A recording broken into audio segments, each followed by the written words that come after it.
चलो देखो, चैप्टर आज हम लोग 6 पढ़ने जा रहे हैं, त्रिभुज, जिसको इंग्लिश में बोलते हैं ट्रीएंगल। देखो बहुत लोग इसको बोलते हैं ट्रिंगल, ठीक है, बल्कि ट्रिंगल नहीं होता है, ट्रीएंगल होता है। क्यों? क्योंकि 3 को कोना होता है और 3 को इसमें 3 चीज होता है, यानी एंगल 3 को होता है, इसलिए इसका नाम है ट्रीएंगल।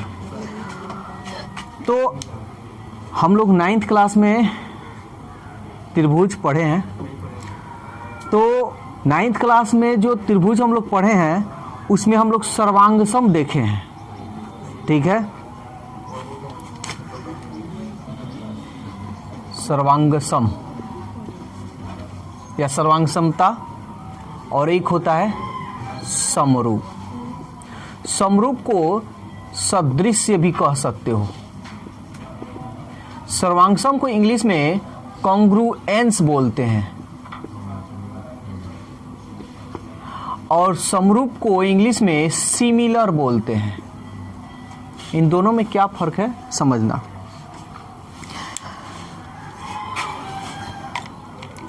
देखो सर्वांगसम किसे कहते हैं ये पहले समझो। सर्वांगसम हम उसे कह सकते हैं जब दो पिक्चर दे देगा, यानी फिगर 2 दे देगा और उसमें पूछेगा सर्वांगसम है कि नहीं, तो सर्वांगसम तुम उसको कह सकते हो आकृति सेम होना चाहिए, यानी सीधी सी बात है हू बहू।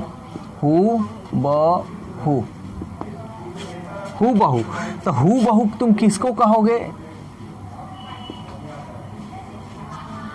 3 3, 4 4, 5 5, हू बहू है।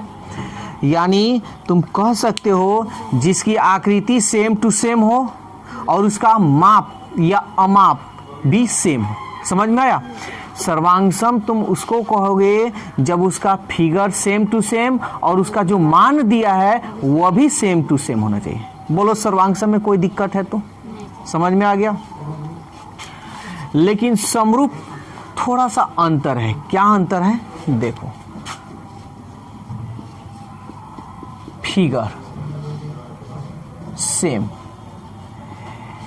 समरूप में क्या होता है, फिगर सेम होना चाहिए, सेम फिगर होना चाहिए। वो त्रिभुज तो ये भी त्रिभुज, वो वृत्त वो भी, ये भी वृत्त। समझ में आ गया? लेकिन माप जो होगा ना इसका वो असमान हो सकता है, ठीक है। जैसे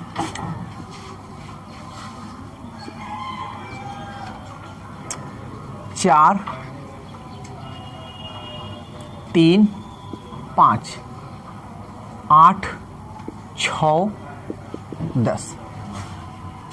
तो ध्यान से समझना, अगर हम पूछें कि एक बात बताओ क्या ये समरूप है, सॉरी समरूप पूछ रहे हैं, सर्वांगसम, हम पूछे कि क्या ये सर्वांगसम है? नहीं। क्यों? तो कहोगे फिगर सेम है लेकिन इसका मान सेम नहीं है। क्लियर? लेकिन अब हम पूछे कि समरूप है तो इसमें थोड़ा देरी सोचना पड़ेगा। पहले तो फिगर देखो सेम टू सेम है ना। अब इसका मान अब देखना है तो मान जो होगा ना समानुपाती होगा। समानुपाती, इसका मतलब समझ लो, समानुपाती, समान यानी समान, और नुपाती मतलब बाटा में, यानी समा का मतलब समान, अनुपाती का मतलब बाटा, यानी समान होना चाहिए लेकिन बाटा में होना चाहिए। चलो चेक करते हैं। 4/8 तुम किसी को भी ले सकते हो, अभी हम बता देते हैं। 3/6, 5/10, 4 दूनी 8, 3 दूनी 6, 5 दूनी 10। देखो तो सब 1/2 1/2 1/2 आ रहा है, इसलिए ये क्या है? समरूप है। बोलो अब कोई दिक्कत है तो? अभी हम इस पे 2 चीज, अभी ये जो चैप्टर है त्रिभुज बस 2 ही चीज पे है, ठीक है। तो ये याद रखना कि समरूप कहो या सदृश्य कहो, उसका फिगर सेम टू सेम होना चाहिए और मान जो होना चाहिए ना बाटा में समान होना चाहिए। समझ में आया? अब हम तुम्हारे दिमाग में ये हो सकता है कि आप 4 इधर लिए हैं, 10 नहीं ले सकते, ले सकते हो, ठीक है। अभी हम इसका तरीका बता देते हैं। देखो ये समरूप है, किसी तरह तुमको देखना है कि समरूप है या नहीं। सर्वांगसम का चिन्ह क्या होता है, ये देख लो, ये सर्वांगसम का चिन्ह होता है। और समरूप का चिन्ह ये होता है, इसको तुम समरूप कहना यानी सिमिलर, इसको तुम क्या करना, कॉन्ग्रुएंस। समझ में आया, कोई दिक्कत? ये जो चैप्टर पढ़ रहे हो इसको याद करने का सबसे आसान तरीका, जैसे करोगे वैसे हम तुम्हारे साथ करेंगे, जैसी करनी वैसी भरनी, ठीक है? ये तरीका यूज करोगे जीवन भर, ये मतलब याद रहेगा, कभी भूलोगे नहीं। जैसे नहीं होता है कि सामने वाला मेरे साथ जैसे करेगा वैसे ही हम करेंगे तुम्हारे साथ, तुम मेरे साथ जैसे बिहेव करोगे वैसे तुम्हारे साथ हम करेंगे, ये मन में रखते हो सब ना? तो बस अब देखो कैसे इसका क्या होता है। जैसे हम मान कर चलो कि हम ये लिख दिए,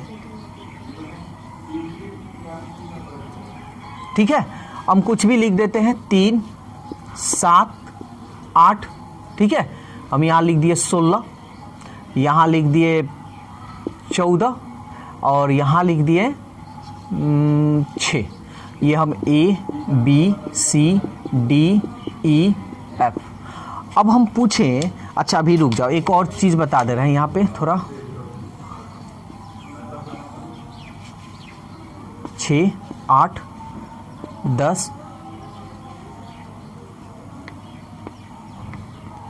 6, 10, 8।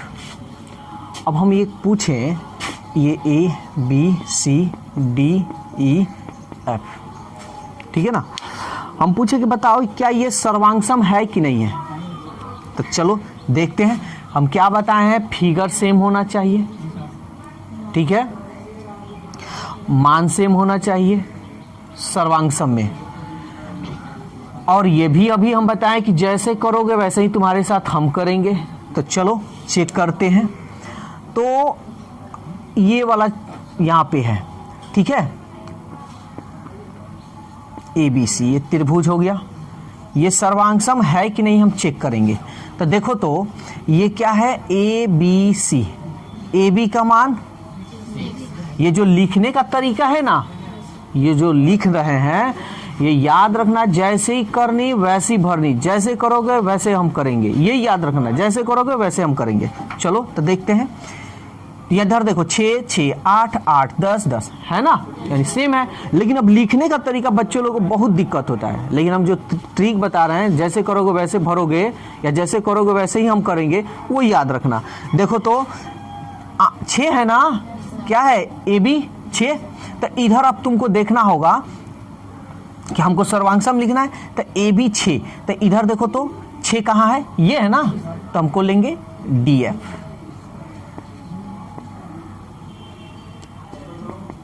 DF हो गया।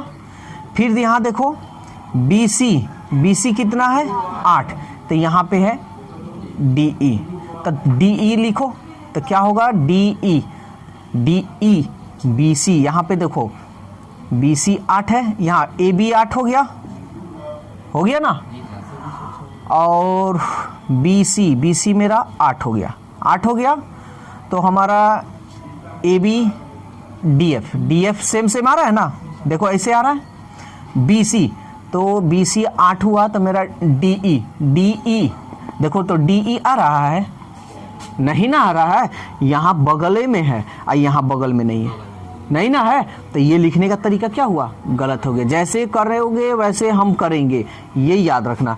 तो ये इस तरह हम इसको नहीं लिख सकते हैं, तो जैसे करोगे वैसे हम भी करेंगे। तो चलो वही तरीका अपनाते हैं, ध्यान से समझना।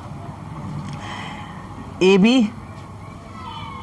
6 है, तो अब और भी तरीका हम देख लेते हैं। त्रिभुज AB 6 हो गया, ठीक है। BC मेरा क्या हो गया, 8 हो गया, चलो BC 8 हो गया। CA मेरा 10 हो गया, CA मेरा 10 हो गया, है ना। अब इसको हम थोड़ा देखते हैं सर्वांगसम बनाने के लिए, और भी तरीका अपनाते हैं।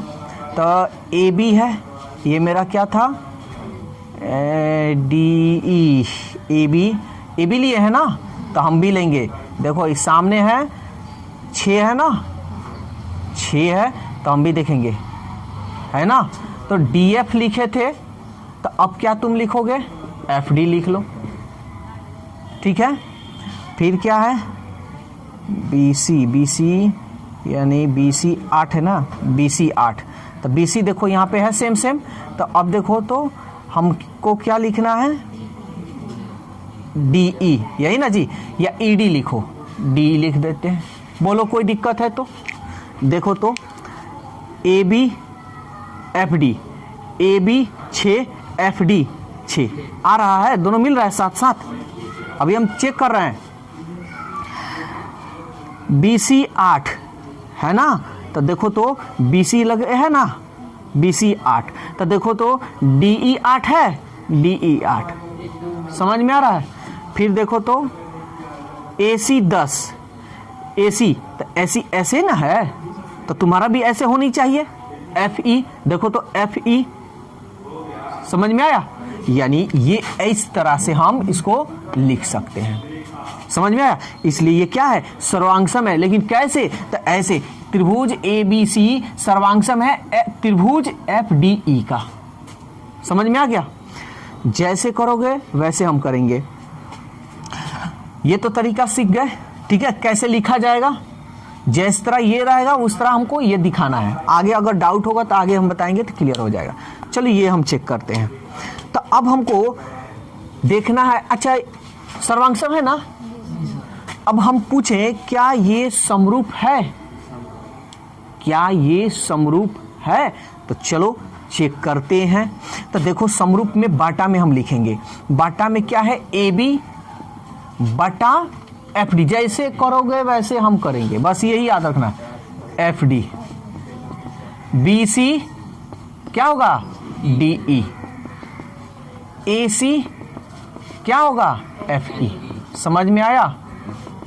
तो चलो ए बी का मान देखो तो 6, एफ डी का मान, एफ डी कहाँ है जी, 6, बी सी 8, डी ई 8, ए सी 10, एफ ई 10, सेम आ रहा है, काटा दो,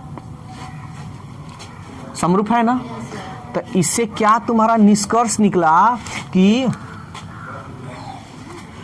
जो, ठीक है, यानी जो सर्वांगसम होगा वो क्या होगा जी, समरूप होगा।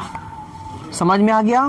यहां लिख दे रहे हैं नोट में, जो सर्वांगसम होगा वह समरूप भी होगा। कोई दिक्कत है, यानी जो सर्वांगसम होगा वह समरूप श्योर है कि होगा, ना होने का कोई बात ही नहीं, ठीक है। अब यहां पे हम चेक करते हैं। अच्छा हम पूछें, अच्छा पहले चलो ये हमें समरूप देखते हैं। तो समरूप कैसे हम लिखेंगे, तो मिला लेते हैं, 3 दूनी 6, 8 दूनी 16, 7 दूनी 14, इसको समरूप में लिखना है। कैसे लिखोगे, तो पहले ये देख लो, 3 बटा 6 लिख सकते हो बराबर, उसके बाद 7 बटा 7 दूनी 14,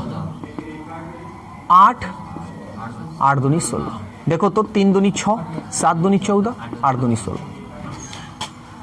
तो अब इसको लिखेंगे कैसे, सांकेतिक रूप में यानी सिंबल रूप में, ऐसे लिखना है तुमको, ऐसे समरूप। तो कैसे लिखोगे, तो देखना, पहले तुम किसी को तुम चाहो तो लिख सकते हो, कुछ भी लिख सकते हो। तो त्रिभुज ए बी सी लिख लें, तो ए बी का देखो तो चलो लिख दिए समरूप, ठीक है। अब देखो ये 3 किसका मान है, इसमें चेक करो, तो ए बी का मान है, तो 3, ये 6 किसका मान है, इधर देखो तो डी एफ का, तो त्रिभुज डी एफ लिख दो, कोई दिक्कत, ठीक है। अब देखो ये डी एफ भी हो सकता है, एफ डी भी हो सकता है, अभी हम चेक कर रहे हैं। 7 किसका मान है, पी सी, ऐसे है ना। तो 14 किसका मान है, ई एफ का, देखो तो ई एफ लिखो या एफ ई लिखो, कोई दिक्कत नहीं। अब हमको बस मिलाना है, क्या हम ऐसे सही है कि नहीं, जैसे करोगे वैसे भरेंगे, हम भी करेंगे, वही चीज हमको देखना है। तो इधर हम लिए हैं ए बी, तो इधर भी तो ए डी एफ, और इधर क्या हो गया हमारा ए बी का मान 3 और डी एफ का मान 6 मिल रहा है। बी सी मेरा हो गया 7, तो एफ ई बी 14, ए सी का मान देखो 8, तो डी का भी मान होना चाहिए 16। देखो तो डी का मान 16 आ रहा है, यानी ये मेरा सांकेतिक रूप होगा। बोलो कोई दिक्कत है तो? ये अभी क्वेश्चन जब सॉल्व कराएंगे ना, उसमें तुमको ज़्यादा क्लियर हो जाएगा। अगर इसमें थोड़ा मोड़ा डाउट होगा, डाउट तो नहीं होगा मेरे ख्याल से। और एक और चीज़ देखो, ये तो समरूप हो गया, क्या ये सर्वांगसम है? क्या ये सर्वांगसम है? तो हम क्या बताए हैं, हू बहू होनी चाहिए। अगर सेम फिगर है तो सेम मान भी होना चाहिए। मान सेम है, 3 है तो इधर 3 है, नहीं है। तो तुम यहां कह सकते हो जो समरूप होगा वह सर्वांगसम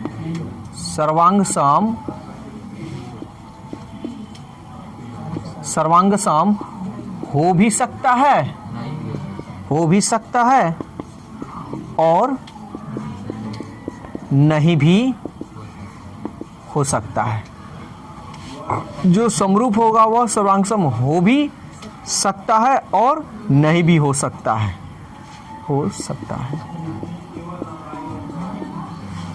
बोलो कोई दिक्कत है तो? सर्वांगसम क्या है, समरूप क्या है, क्लियर हो गया? एक बार और डिस्कस कर लेते हैं।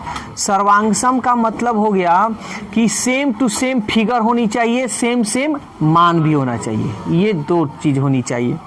लेकिन समरूप में फिगर सेम टू सेम होना चाहिए, मान उसका समान हो भी सकता, मतलब मान समान हो भी सकता है और नहीं भी हो सकता है, मतलब देखने में। लेकिन जब मान निकालोगे समानुपाती में, वो समान होना चाहिए। समझ में आ गया?